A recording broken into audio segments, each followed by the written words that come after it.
Greetings Internet! My name is Old Rod and this is a video about Pokemon cards.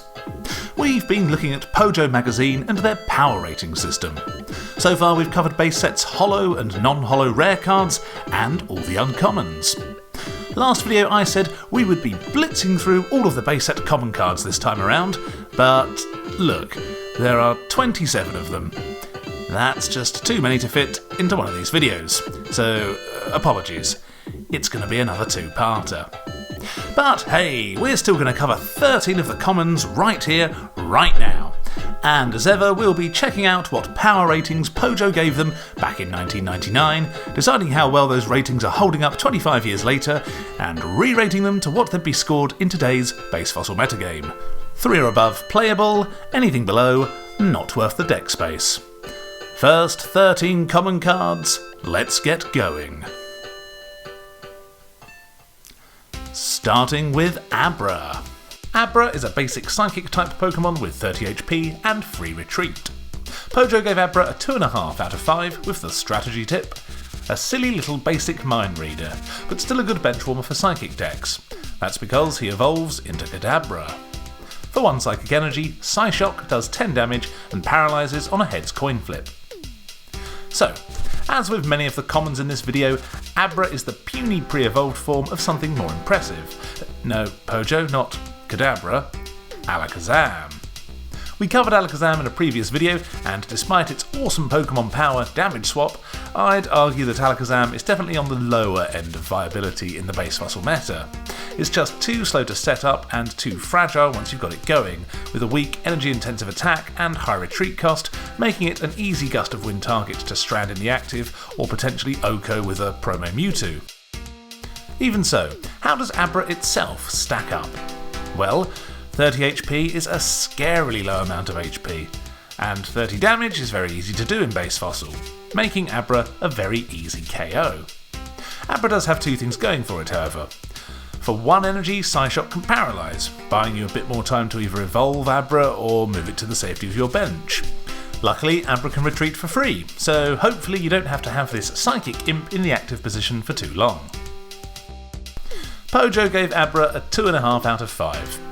In the last video, when talking about Magikarp, I said that any Pokemon with 30 HP needs to either have free retreat, a resistance, or some way of stalling out your opponent. Abra ticks 2 of these boxes, with free retreat and potential paralysis. But really, this is rather faint praise. 30 HP is still terrible, and it's part of an evolution line that is pretty much obsolete in base fossil. Pojo seemed to think that Kadabra was this incredible psychic powerhouse back in 1999, but we've got promo Mewtwo nowadays. And maybe there is a way of making Alakazam a top-tier deck again, reviving its iconic status of the late 90s, but even so, still doesn't make Abra any better. Despite its ability to teleport to the bench, Abra is just too easy to KO. So, for me, I have to give it a 2. You've arrived at Professor Oak's laboratory, and it's time to choose your starter.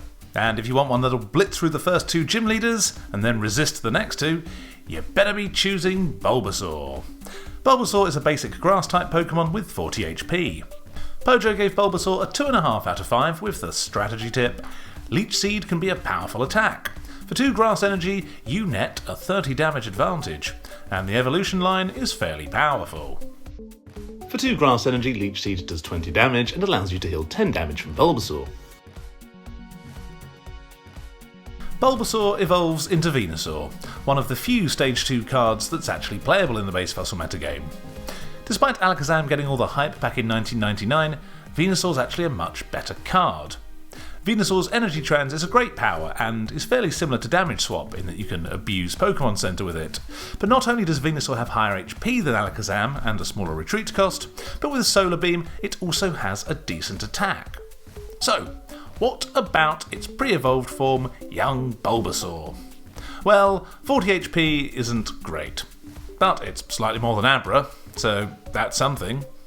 However, whereas Abra can attack for 1 energy, Bulbasaur cannot, and this is a cardinal sin for any Pokemon with only 40 HP.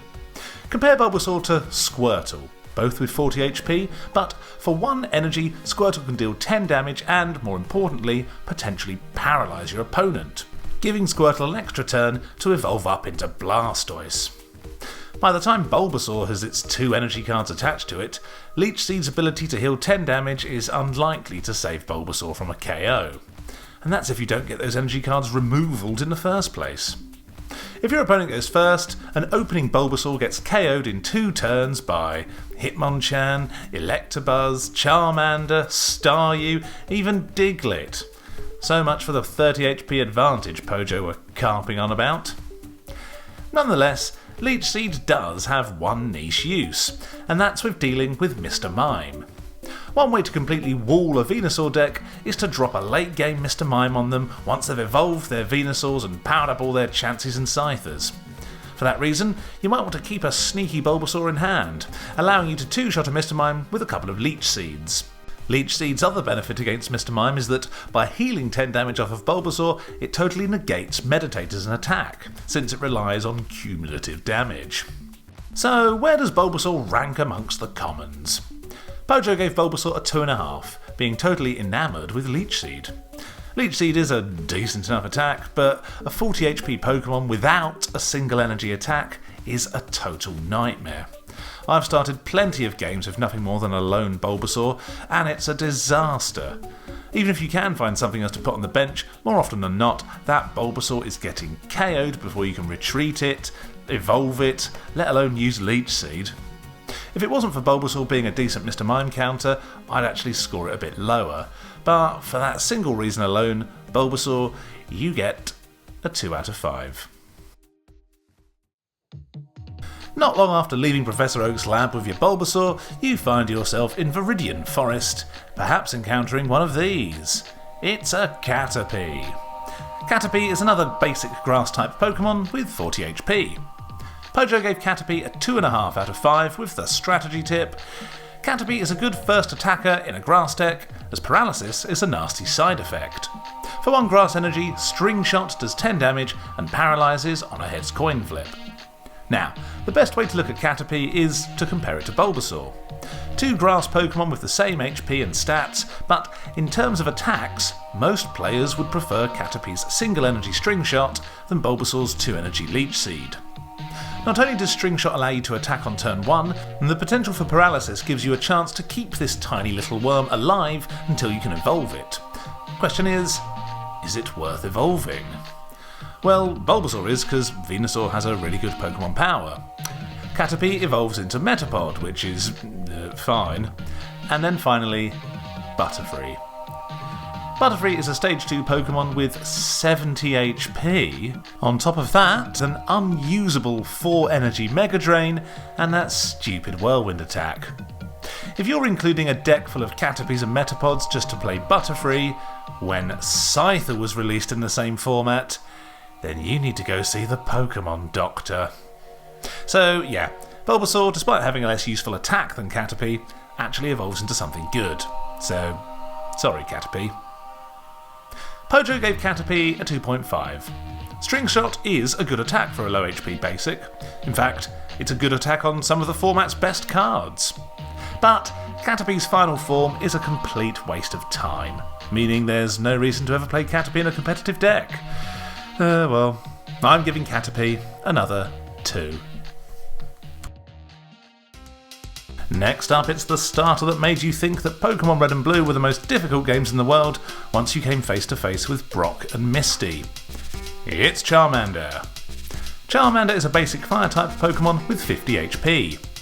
Pojo gave Charmander a 3 out of 5 with the strategy: Charmander's entire evolution is essentially colourless and can be added to any deck. For 1 colourless energy, Scratch does 10 damage, and for 1 fire and 1 colourless energy, Ember does 30 damage, but you have to discard a fire energy to use it. So, 50 HP for a basic is actually decent. Unless you get plus power spammed or turbo pumped, you'll probably be surviving till at least turn 3. Not bad. And Scratch is a single energy colourless attack, totally fine.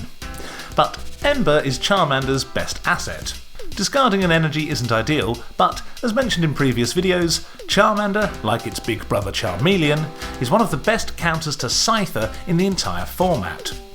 Ember will do 60 damage to the Fire Weak Scyther, slap on a plus power, and that's an Oko for only 2 energy.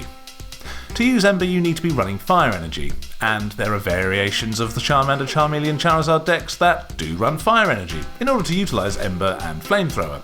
But, as Pojo mentioned, you can run this evolution line in any colour deck. Decks such as Fighting and Lightning Haymaker builds, or in Psychic builds using Fossil Gastly to retrieve DCEs for both Charmeleon and Charizard. Charmeleon has always been an underrated card, and Charizard was unfairly seen as terrible back in the day. But the Zard decks have been shown to be playable in the modern metagame, and Charmander, with its colourless attack and decent HP, becomes a very solid base to build these evolutions from. Or, if you don't feel like evolving Charmander, you can pair it with Machop, giving you a deck that allows you to hit both Cypher and Lickitung for weakness, punishing those who think it's big and clever to run stall decks. Pojo gave Charmander a 3 out of 5. Charmander's raison d'etre is to hunt Scythers, and the colourless energy requirements of its evolutions allows you to pair them with a variety of different metagame options.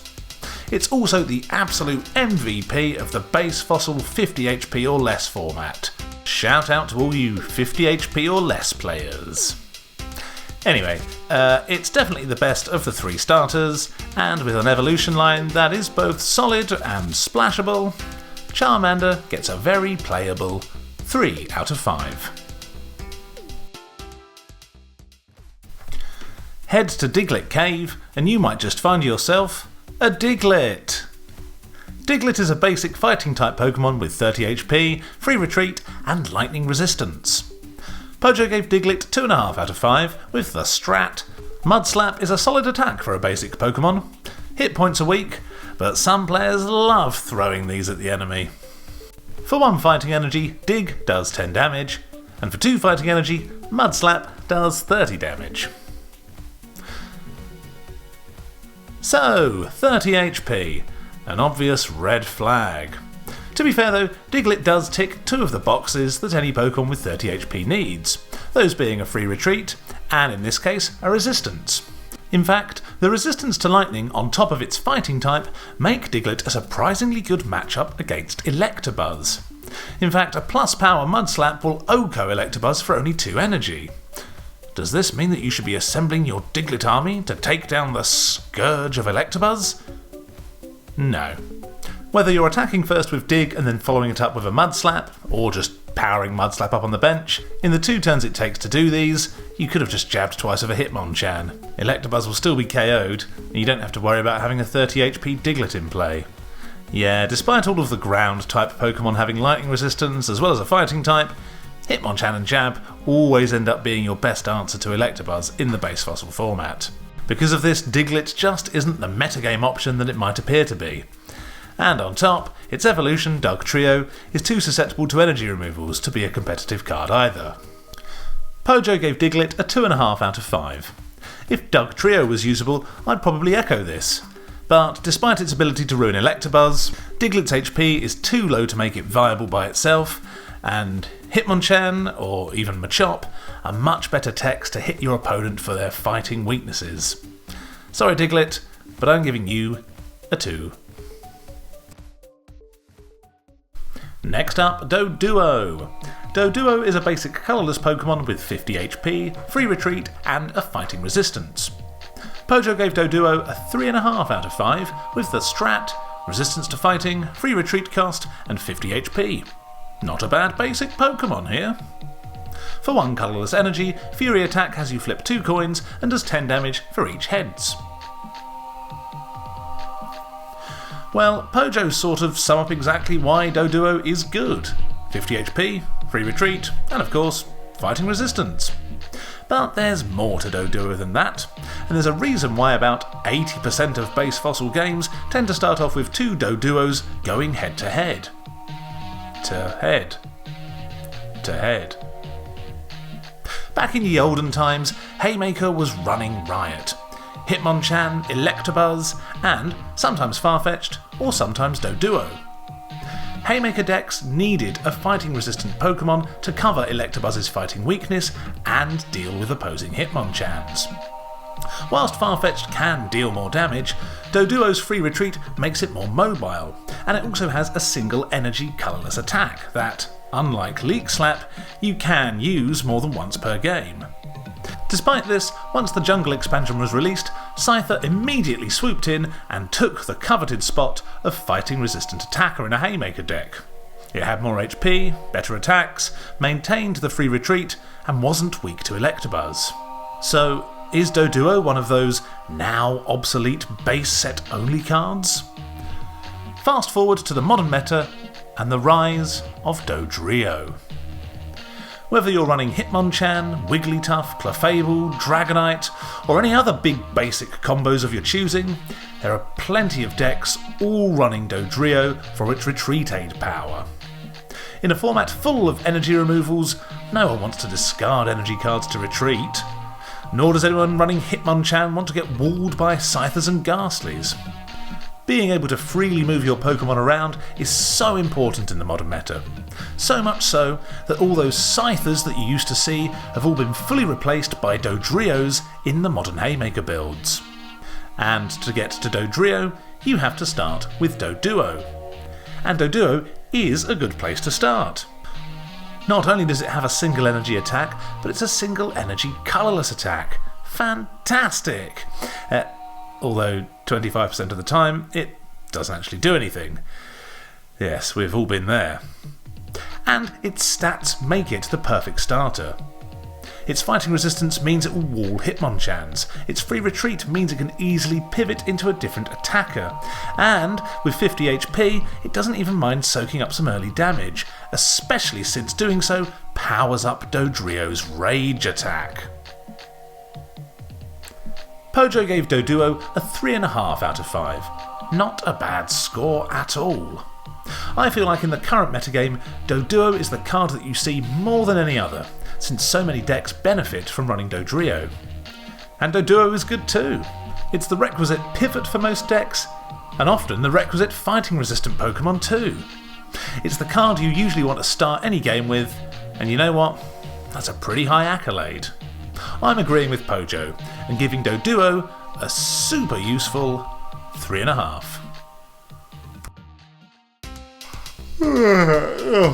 Oh, excuse me. Next up it's Drowzee.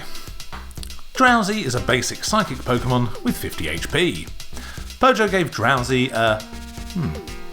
that really looks like a 1 3/4 out of 5. That electrode is definitely bigger than a half.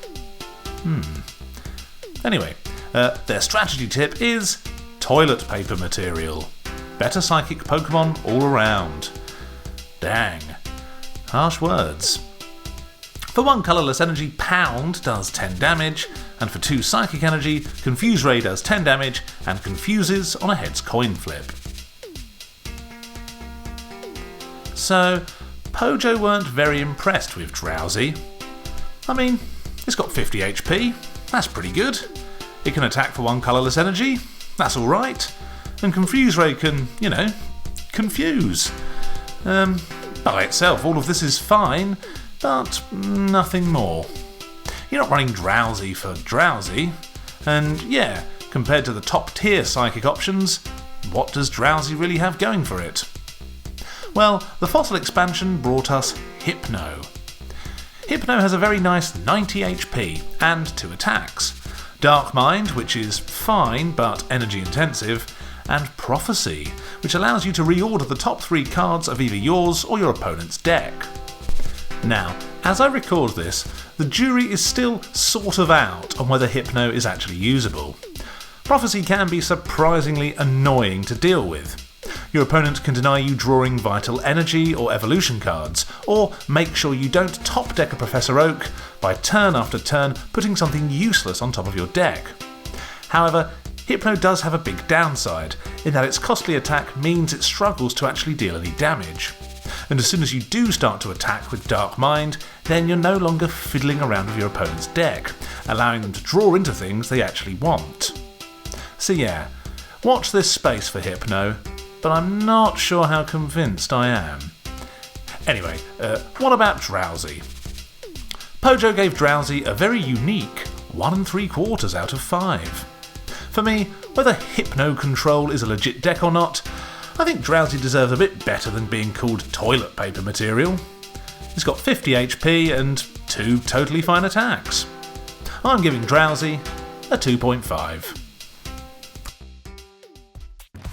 Next up, it's Gastly. Gastly is a basic psychic type Pokemon with 30 HP, free retreat, a fighting resistance, and no weakness.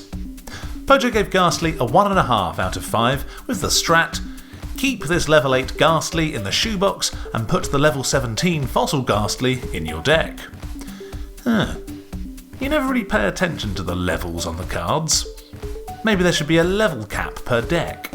Would that be fun? More balanced? Is there a new format incoming? The level for... Anyway, for 1 Psychic Energy, Sleeping Gas has you flip a coin, and if heads, puts your opponent to sleep. And for 1 Psychic and 1 Colourless Energy, Destiny Bond has you discard a Psychic Energy from Gastly, and then, if Gastly gets KO'd next turn, then so does the attacking Pokemon. Ooh, spooky stuff. Let's start by looking at Gastly's stats. Yep, it's got that 30 HP, but it also has the free retreat and resistance, and no weakness. Dang. These are some good bottom stats. Hope its attacks are usable. Oh wait. Sleeping Gas is the same worthless attack that we saw on Clefairy. Having to flip for sleep is terrible, since, even if successful, your opponent immediately gets to flip between turns to see if they wake up. If you use Sleeping Gas, there's only a 25% chance that your opponent will actually be asleep on their turn. Not cool, Gastly. But what about Destiny Bond? For the small price of discarding a single energy card, it means that any Pokemon that KOs Gastly will then be KO'd itself. Sounds pretty cool, right?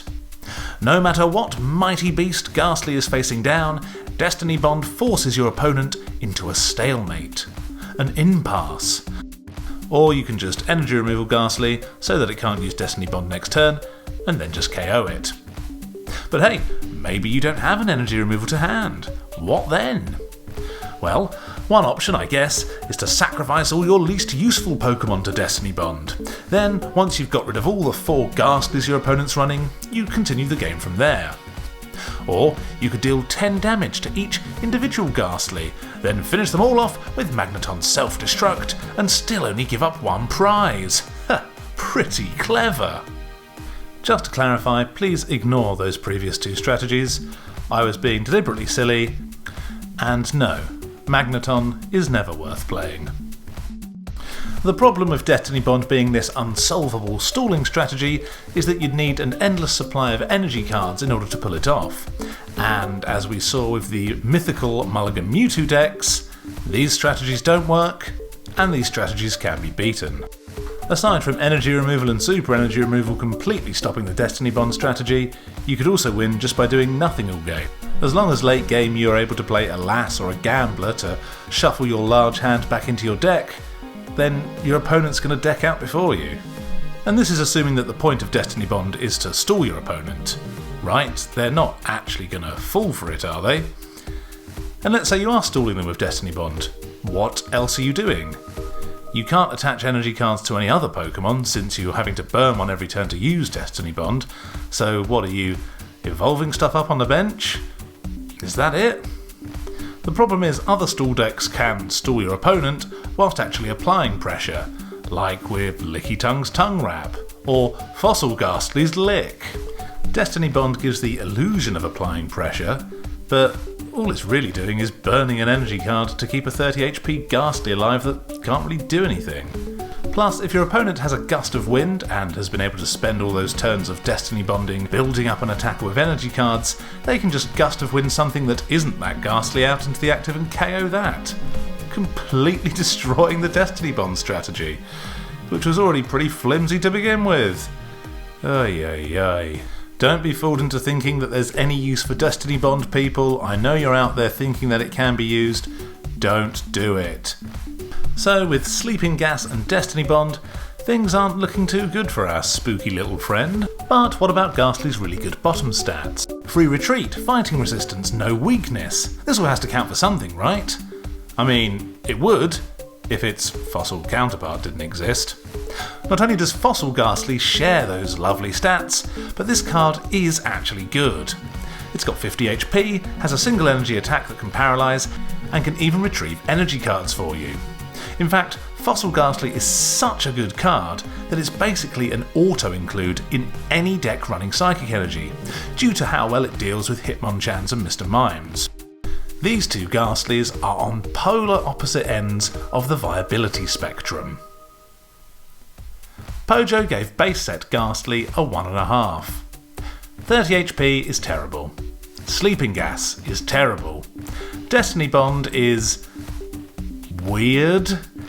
I guess your best strategy with base set Gastly is, hoping you're playing a very forgetful opponent who keeps falling for Destiny Bond and KOing themselves turn after turn. Despite its good bottom stats, there is no world in which you'd include this Gastly in your deck over the Fossil version. Therefore, base set Gastly, you are made totally redundant by Fossil Gastly, and you were already pretty bad to begin with. I give you a 1 out of 5. It's Koffing time! Koffing is a basic grass-type Pokemon with 50 HP. Pojo gave Koffing a 3 out of 5 with the strategy Koffing's Foul Gas provides a no-lose attack, and the 50 hit points are alright for a basic Pokemon. For 2 Grass Energy, Foul Gas does 10 damage, then flip a coin. If heads, the defending Pokemon is poisoned. If tails, they're confused. Right then, Koffing. 50 HP. Solid. Koffing doesn't have a single energy attack, however, which is a shame, making it vulnerable to energy removals.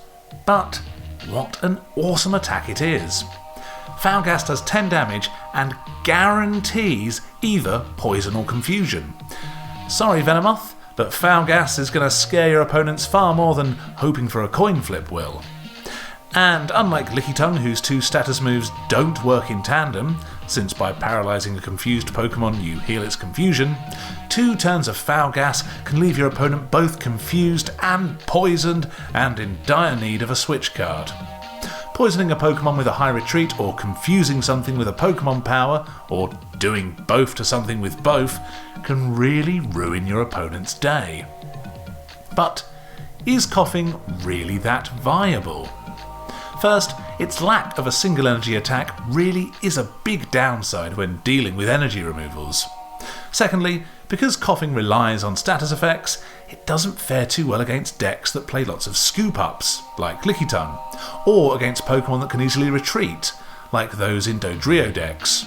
So, perhaps it's not actually that great against the 2 most popular decks. But there's other decks it can scare. And hey, what actual decks could you use Koffing in? Well, since it uses Grass Energy, perhaps it could fit in a Venusaur build. As a one-off, Koffing could be a good way to deal with opposing Venusaurs or Blastoises, and could definitely deal with those pesky Mr. Mimes. I actually have a strange Clefable Scyther Muck deck that runs Grass Energy with a sneaky Koffing in there, and it's definitely served me well from time to time. No one expects to see a Koffing pop up, and if you can catch your opponent without any switch or scoop ups, and if they're not running Dodrio, then I've had matches where Wigglytuffs and Blastoises have fallen foul to Foul Gas, and I have ended up the victor. But truth be told, you're not going to be running more than 1 Koffing in any deck. Honestly, Koffing's just too fragile and too slow to hold its own against any of the big Haymaker types. So it's a one-off at best. If its evolution Weezing was much good, then maybe Koffing would be more playable. But Weezing's only got 60 HP, its Smog attack isn't actually as good as Foul Odor. The best you can do with Weezing is evolve up into a Koffing and just hit your opponent with a surprise self-destruct. But Weezing, like every other Pokemon that has self-destruct, isn't actually very good. Pojo gave Koffing a 3. Like I say, Foul Gas is potentially a really great disruptive attack. It can be strong against big Pokemon with high retreat costs, and anything with a Pokemon power.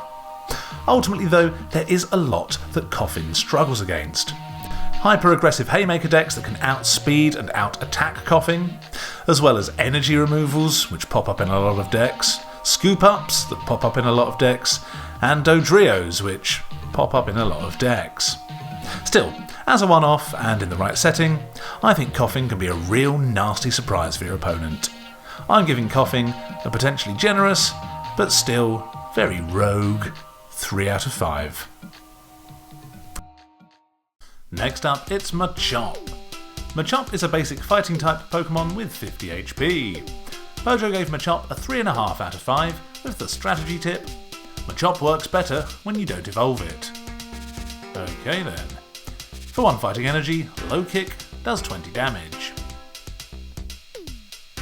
So, is Machop better than its 2 evolved forms? Yes, and I'll quickly explain why. We've already covered both of these cards, but briefly, Machamp's 4 energy requirement for Seismic Toss makes it too vulnerable to energy removals to be a playable card. And Machoke's viability, once again due to its energy costs, is limited to rogue decks like Electrode Donk or the Slowbro Sponge. Machop, on the other hand, has much more metagame utility. Machop is a very simple card, with 2 very appealing features: 50 HP and a 20 damage attack for a single energy. On top of that, it's fighting type, which means for 1 energy you're dealing 40 damage to Lickitungs and Wigglytuffs, threatening 2-hit KOs on both, with the help of a plus power for Lickitung. Plus, you're also doing that all-important 40 damage on Chansey, meaning that Double Edge OHKOs itself. Does this all remind you of another Pokemon? Yep, Hitmonchan. Yeah, it's not a difficult quiz.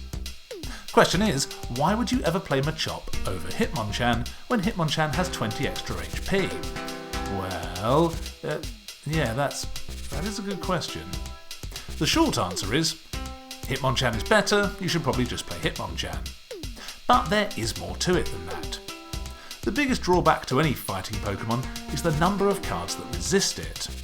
This is a big problem for a Hitmonchan that gets totally walled by things like basic Gastly, and with a retreat cost of 2, it needs several Dodrio in play to escape.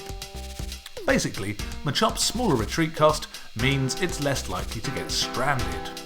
It also means you don't have to run Dodrio, or at least run a few less, making room for other fun cards you might want to try.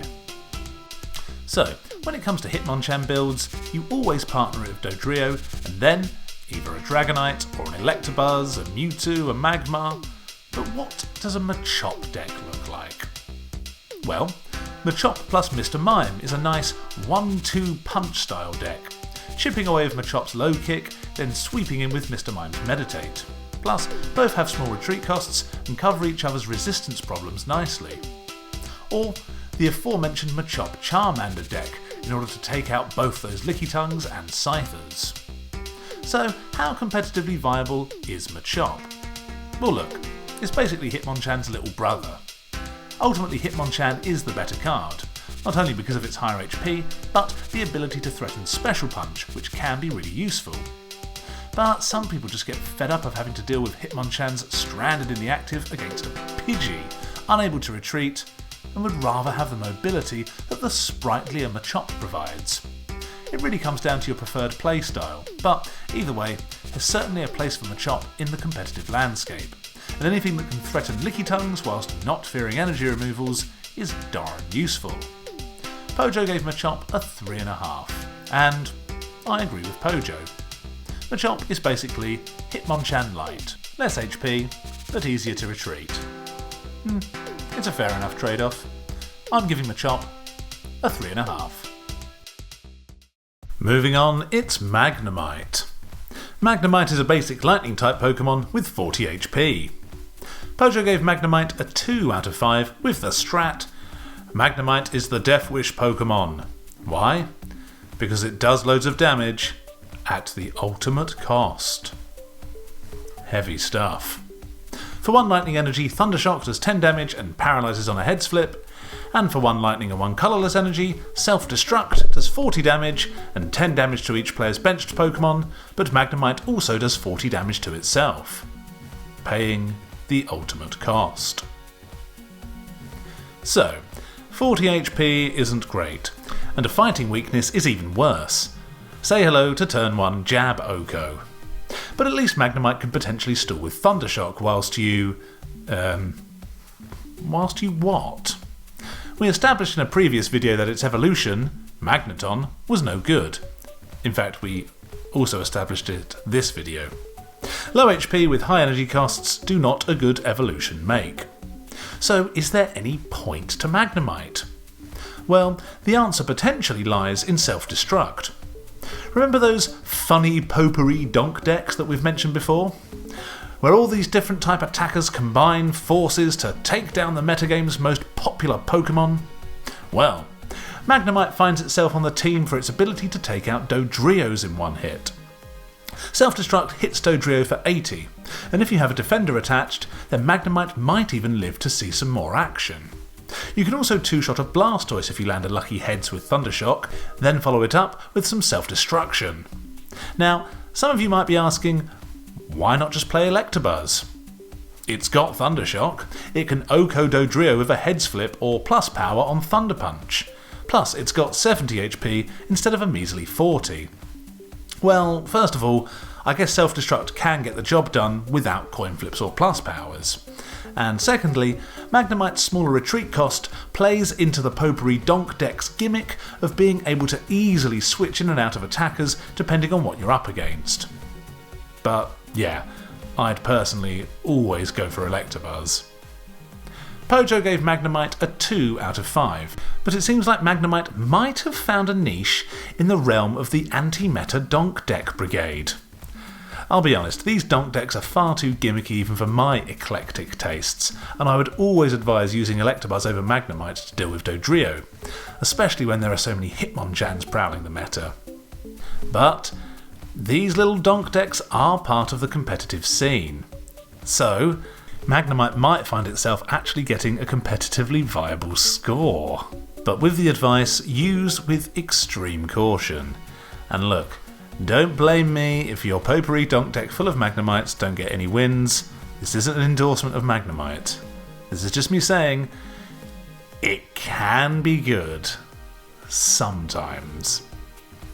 3 out of 5. Next up, it's Metapod. Metapod is a Stage 1 Grass-type Pokemon with 70 HP. Pojo gave Metapod a 2 out of 5 with the strat. This Pokemon is a Stage 1 evolution of Caterpie with the same substantial limitations.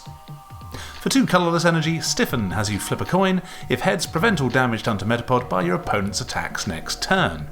And for 2 grass energy, Stun Spore does 20 damage and paralyses on a heads coin flip.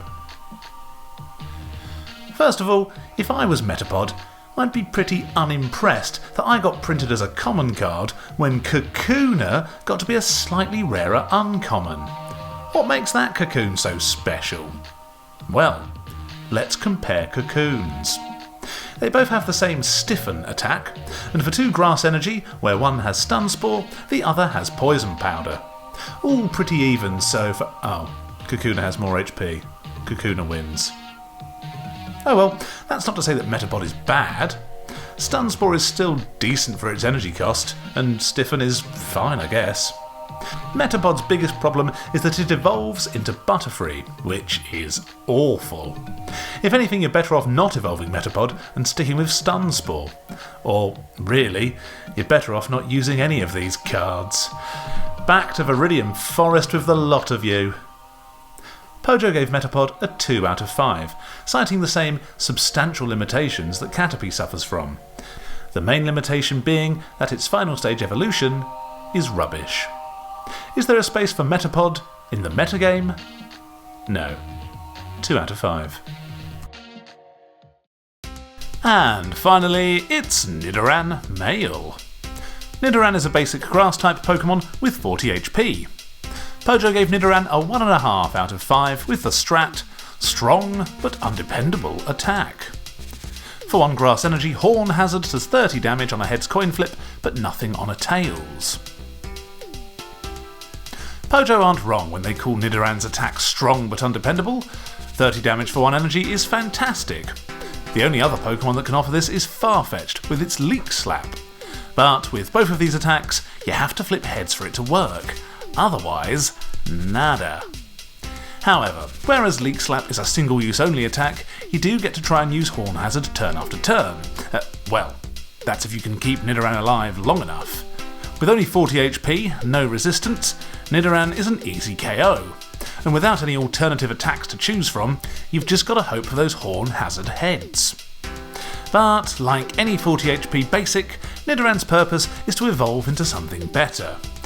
Nidorino isn't a great Pokemon, having low HP and expensive attacks, and unfortunately, Nidoking, despite having an auto Mr. Mime killer in Toxic, is just too vulnerable to energy removal, and without a Pokemon power, too underwhelming as a Stage 2 to build a deck around.